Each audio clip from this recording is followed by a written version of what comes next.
pessoal, e eu abro aqui o debate aqui com o Tom. Perfeito, Luiz.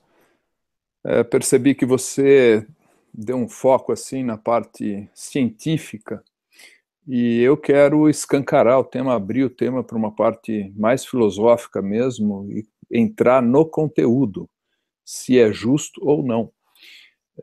Veja, a primeira coisa, nós temos uma apresentação aqui de um diagnóstico. Coloca-se o diagnóstico como um problema pelo preconceito.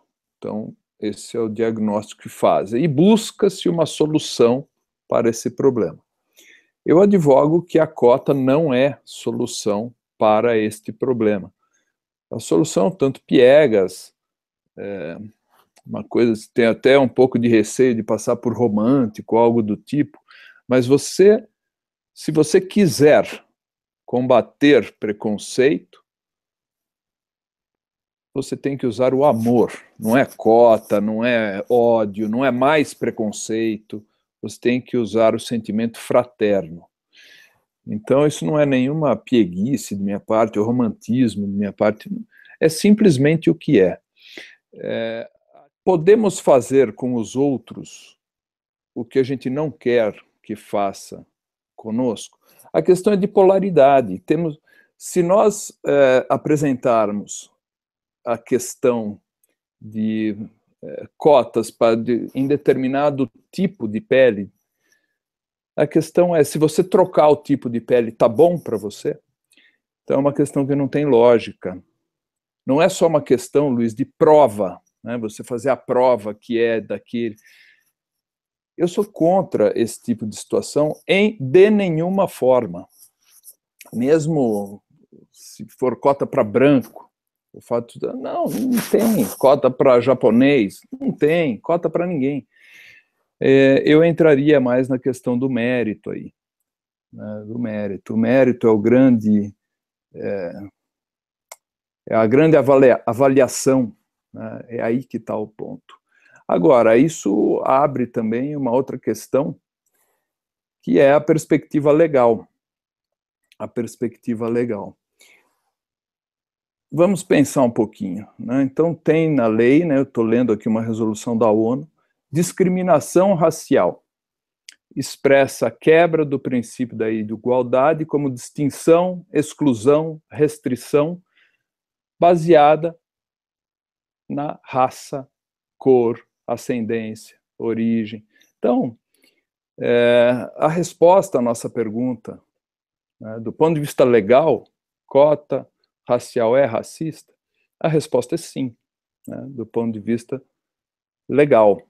Do ponto de vista filosófico, me parece que a resposta é sim também, por esse motivo que eu acabei de expor, né? Se você inverter a cor da pele, me parece que não funciona, né, da mesma maneira. Então não pode. Qualquer avaliação baseada na cor da pele do cidadão é uma avaliação muito pobre, muito tosca. O que vale é o que está dentro desse cidadão. É a alma, o espírito, a consciência que move o corpo. Você avaliar alguém pela cor da pele é de uma pobreza infinita. Essa é a minha opinião não tão politicamente correta, mas é o que eu penso sobre o tema, Bia. É contigo.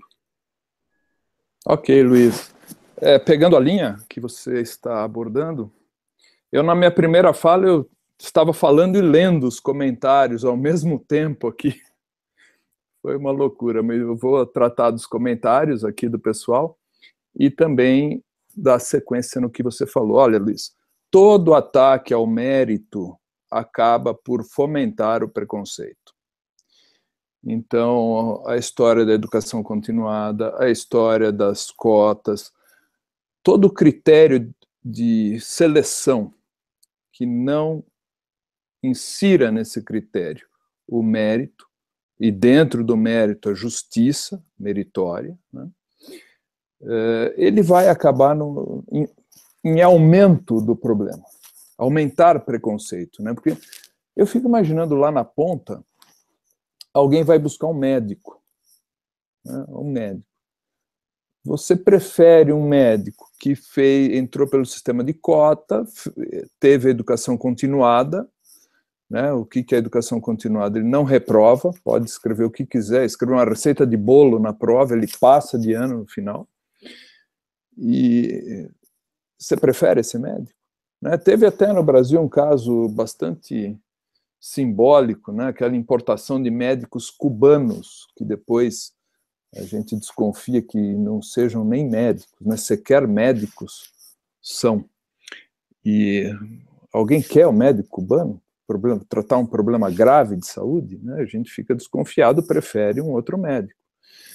Aí eu fico imaginando lá na frente, né, essa situação das cotas, isso se desenvolve, você quer um profissional que entrou por cota, e isso vai gerar um preconceito. Né? Então eu não sei se isso ajuda na quebra desse grande mal que é a discriminação, o preconceito, ou se acaba até fomentando isso. Tem essa questão também. E toda a propagação da desunião, do ódio, né, este versus aquele, hoje em dia é uma coisa, homem contra mulher, hétero contra homo, enfim, negros contra brancos, pobres contra ricos, né, luta de classe, marxista, tudo isso eu acho um horror, eu acho uma coisa assim, degradante. Nós temos que nos ver muito além deste corpo. Nós temos que observar a alma, o espírito, o ser essencial de cada cidadão. Nós temos que avaliar, sim, o cidadão, mas não pela cor da pele, não pela classe social, mas sim pelo mérito que ele tem, pelas boas ações que ele pratica, pelo seu caráter, pela sua honradez. Essa é toda a questão. Então, eu acho esse critério de avaliação um critério totalmente injusto. Aliás, falando em justiça, olha só que coincidência, o símbolo da justiça é uma mulher vendada, com uma espada nas mãos e uma balança na outra. Vamos refletir, né, sobre esse símbolo. A venda nos olhos é justamente para não olhar cor de pele, classe social, para não olhar essas coisas. Então, se nós estamos olhando para isso, nós já estamos negando o próprio símbolo da justiça. A balança, para a questão da equidade, o símbolo da justiça ser uma mulher, o que quer dizer isso? Sensibilidade. Temos que ter essa sensibilidade, e numa das mãos a espada. A espada está baixada, mas ela pode se levantar, a espada. Ou seja, se alguém quebrar esses valores, a justiça vai lá e impõe esses valores. Quer dizer, a venda nos olhos, como não olhar quem está fazendo a prova, se é alto, baixo, gordo, magro, bonito, feio, azul, verde, amarelo, cor de abóbora, não interessa. Essa pessoa vai ter que fazer a prova, e todas essas questões mais visíveis não entrarão como critério, não serão avaliadas. O que será avaliado? O mérito da pessoa. Essa é toda a situação. Então, esse é um grande problema. E, voltando àquela questão que eu falei, a minha primeira fala, eu estava falando e olhando os comentários, nem sei se falei alguma bobagem aqui, mas vou olhar aqui, vou comentar aqui alguns dos nossos assistentes aqui, o pessoal que nos assiste.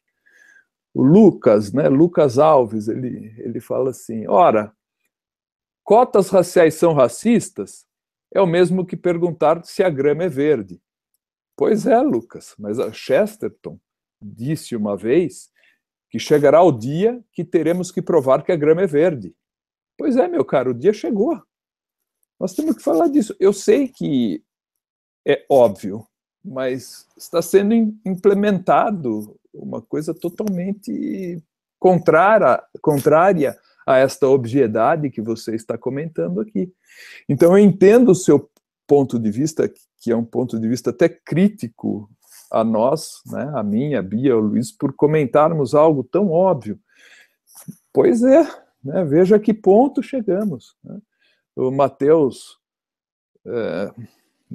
diz, cotas raciais se assemelham ao apartheid, às avessas. Pois é, meu caro, é isso aí mesmo. Aí o Ferreira Batista está dizendo, o grande problema é a educação de base das crianças, o marxismo cultural está acabando com tudo. Pois é. O André Marcos diz, poxa, até o Terça Livre agora está preocupado com o politicamente correto, tomando cuidado com as palavras. Sim, todos nós temos a coragem de enfrentar o tema, mas ninguém quer receber um processo aí de graça, então temos que ficar cuidado com as palavras, sim. Enfim, e aí vem a Eubânia La Paz também comenta algo interessante, e diz que se ela fosse, né, eventuais usuários desse sistema eles deveriam ser o primeiro, né, os primeiros a se impor contra a isso. Ela diz que isso é um atestado de incapacidade. Eu não iria tão longe assim, né? Ela está pegando pesado, mas de fato, né, tem uma questão aí, eu entendo a sua questão, Eubânia, a questão da hombridade e tal, mas não é todo mundo que aceita, não, viu? Não é todo mundo. O próprio Fernando Holliday, eu falo garoto não no sentido pejorativo, sentido, né, ele é muito jovem, né, do Movimento Brasil Livre, ele é totalmente contra as cotas, veio do nada, uma pessoa veio da pobreza absoluta, um menino muito sofrido, negro, ele faz parte de vamos dizer, um lutador, né, um lutador que teria todos os motivos do mundo para chegar aqui e falar, não, eu quero a minha cota. E ele não, e ele é contra a cota. Né? Interessantíssima a questão aí do Fernando Holliday, o próprio, para falar de um grande nome, né? Thomas Sowell, contra as cotas. Né? E tem comentários aqui, cotas são racismo institucionalizado pelo Estado, é um ataque bem direto aqui do nosso telespectador. Então é isso, gente. Agora, para terminar, eu gostaria de lembrar o que a Bia Kicis falou aqui. Bia Kicis tocou num ponto que eu acho que é central, né? Que o problema não está na faculdade, vem antes. O problema está lá atrás, está na formação básica, né? Aliás, Bia, eu tendo a pensar que tudo que vem do Estado, onde o Estado coloca o dedo, ele piora. Então eu tenho um certo receio de deixar a educação nas mãos do Estado. Mas existe uma solução, até para isso existe uma solução, que é o sistema de vouchers. Ou seja, o Estado pode bancar aquele aluno e o aluno vai buscar uma escola mais adequada para ele, próximo da casa dele, de repente até uma escola particular.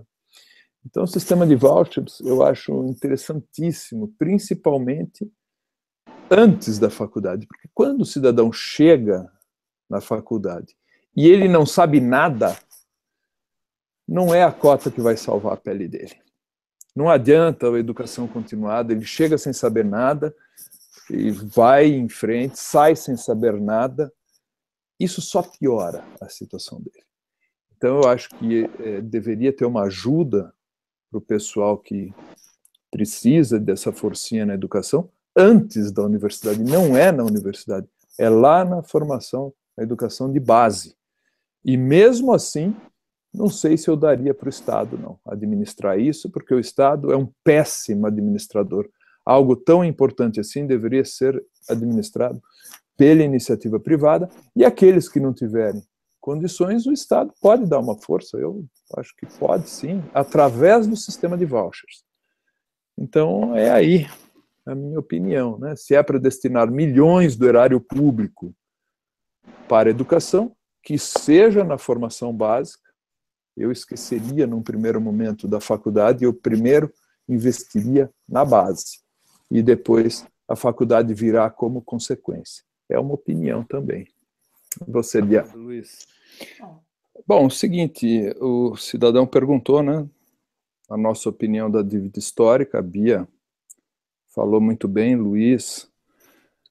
Do meu lado é o seguinte, eu posso ofertar-me como cobaia, como exemplo para estudo, para que você que fez essa pergunta reflita. A dívida histórica nós podemos abordar, então, por dois prismas, um materialista, o outro espiritualista, e eu estou me oferecendo como cobaia. Do ponto de vista materialista, eu nasci na década de 60, 1966, nasci pobre, sem um centavo, pai pobre, falecido cedo, fiquei sob os cuidados de minha mãe, professora de pré-primário. Não preciso, então, falar se ela era rica ou pobre, redundância, ela era pobre, professora de pré-primário. Então, basicamente, tudo que eu ganhei, tudo que eu tenho na vida, veio do meu próprio esforço. Eu não tive herança. Então, do ponto de vista materialista, como eu posso ter uma dívida histórica?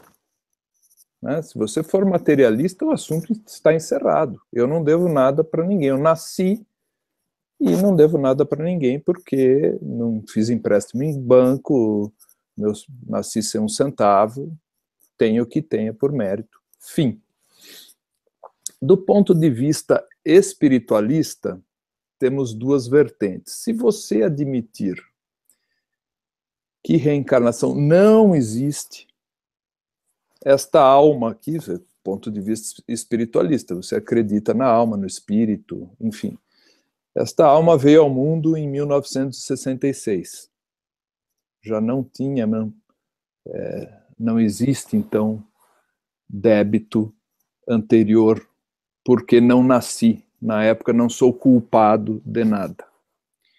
Se você admitir reencarnação, poderia, então, teoricamente, eu ter nascido lá atrás, ter escravizado, ter... Ou não, ou eu poderia ter sido escravo também. Não dá para saber. Não dá para saber. Então, qualquer perspectiva que você analise, seja materialista, seja espiritualista, admitindo a reencarnação, seja espiritualista não admitindo a reencarnação, qualquer ângulo que você veja, esse argumento da dívida histórica é furado. Furado. Eu acho muito interessante isso, quando a gente adentra, quando a gente cava, ok, vamos pela lógica, então vamos pegar as premissas. Qual que é a tua premissa? Materialista? Ok. Então vamos cavar na premissa materialista. Você encontra o muro. Não dá. A cota bate no muro. Sob o argumento espiritualista, seja o tipo de espiritualidade que você quiser. Reencarnatória, a cota bate no muro. Não reencarnatória, ela bate no muro também. Então, gente, está furado o argumento, ou não tem lógica o argumento. Pelo menos sem lógica ele é, seja do ponto de vista materialista ou espiritualista. O discurso da Bia, só queria encerrar com isso, né? O discurso da Bia me lembrou muito uma questão de perseguição. Né? Você perseguir alguém por conta da cor da pele. Perseguir alguém por conta da cor da pele, gente, o povo judeu já contou essa história pra gente, e não é bonita. Seja a pele branca, seja a pele negra, seja a pele que for azul marinho com pintinha roxa e cor de abóbora, não interessa. Nenhuma discriminação pela cor de pele. Cota racial, sob o meu prisma, ela é racista, porque você seleciona pela cor da pele. Né? Ponto, parágrafo. Depois tem todas as questões do Luiz, tá? Então é muito vasto o argumento contra a cota. Então, só Me resta que essa agenda da cota faça parte de uma agenda política do, infelizmente, dividir para conquistar. E termino a minha fala, Bia e Luiz, com a questão de um grande educador, amicíssimo meu, trabalhou a vida toda, hoje é aposentado, mas a vida toda na educação, o professor Fernando Leme do Prado, foi professor a vida inteira, foi dono de escola depois, no final, e ele dizia o seguinte: ninguém se dá conta que a qualidade de uma faculdade não está no prédio da faculdade, não está no granito que põe no chão na faculdade, na modernidade da sala de aula. A qualidade da faculdade está na qualidade do aluno, nem do professor é na qualidade do aluno. É o aluno que faz a faculdade. O aluno é a grande matéria-prima da faculdade. E ele me falava o seguinte: por que a USP é boa?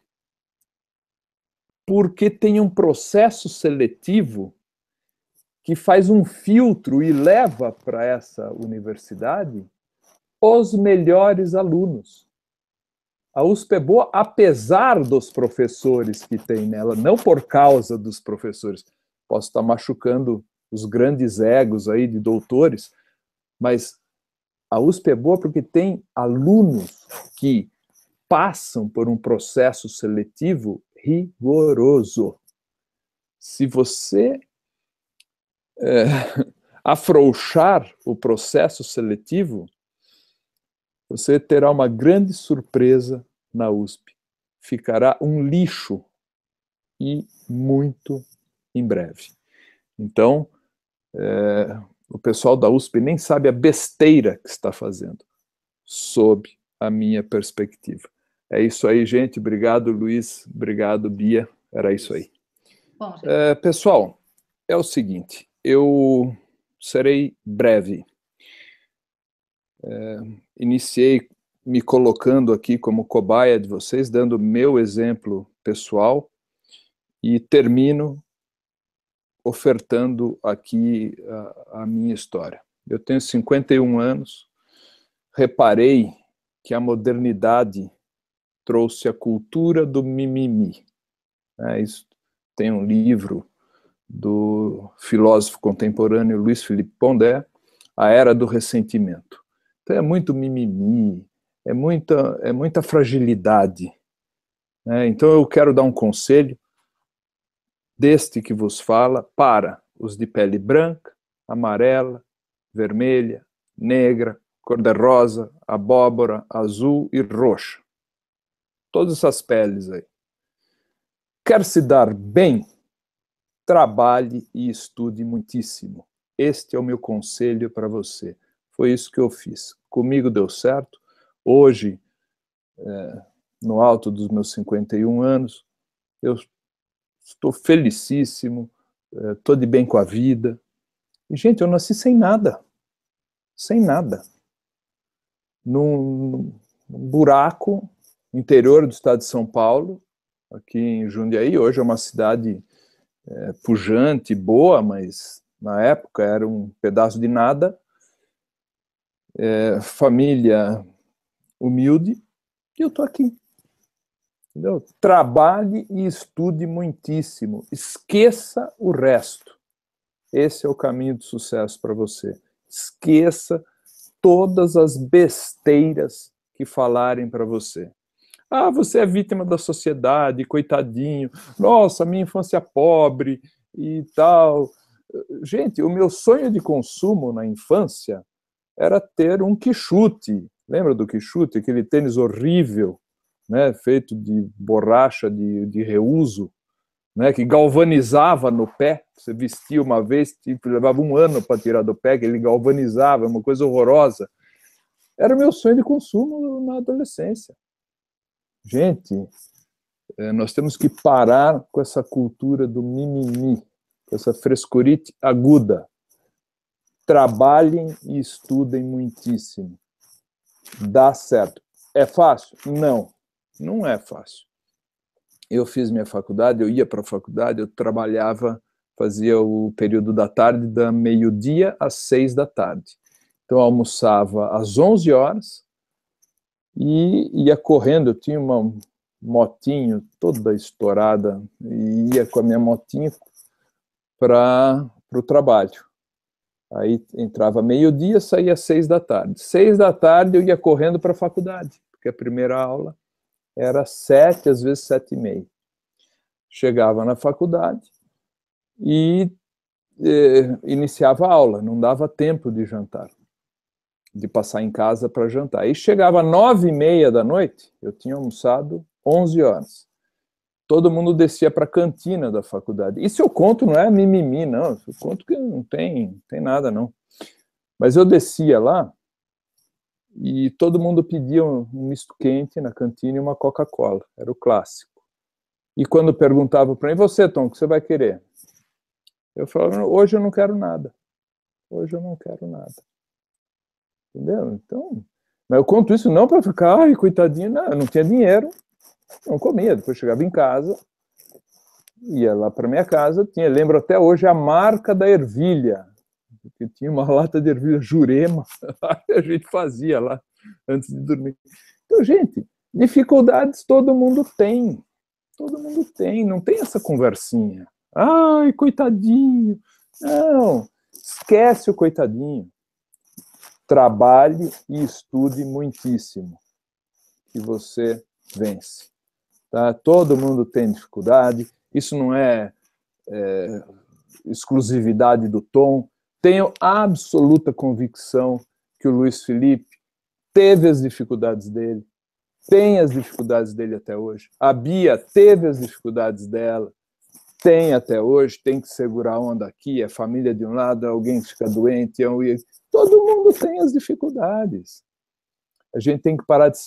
Não podemos deixar esse espírito da modernidade, do mimimi, tomar conta da gente. É isso aí, Bia, é o que eu tinha a dizer. Sigam esse conselho, gente. Eu estou dando esse conselho de coração para você, estou me expondo aqui, por amor a vocês.